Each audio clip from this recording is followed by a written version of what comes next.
Hi. So throughout the PowerPoint, I went through a timeline of the different theories and approaches that occur due to deviance and delinquency.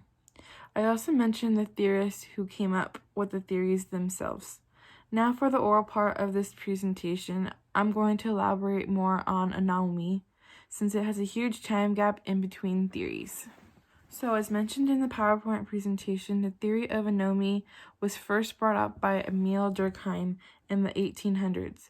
He was able to discover through research that anomie occurs during and follows periods of drastic and rapid changes to the social, economic, or political structures of society.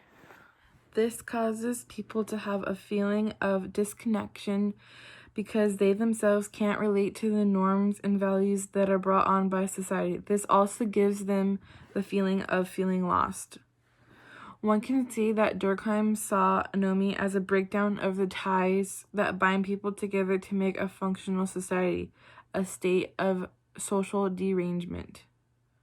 Periods of anomie are unstable, chaotic, and often rife with conflict because the social force of the norms and values that otherwise provide stability is either weakened or missing. Now, years and years later, sociologist Robert Merton built off of Durkheim's theory of anomie and created the structural strain theory. This theory explains how anomie led to deviance and crime.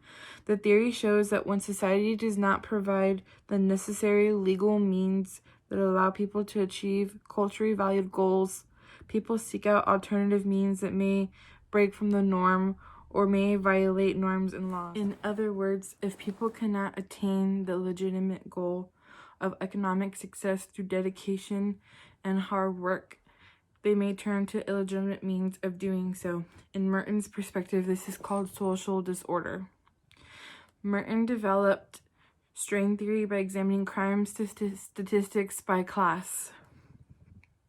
He found that people from lower socioeconomic classes were more likely to commit crimes that involve stealing in one form or another.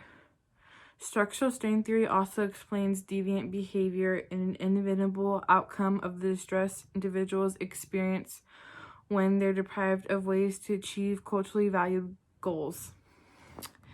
And that explains the theory of anomie.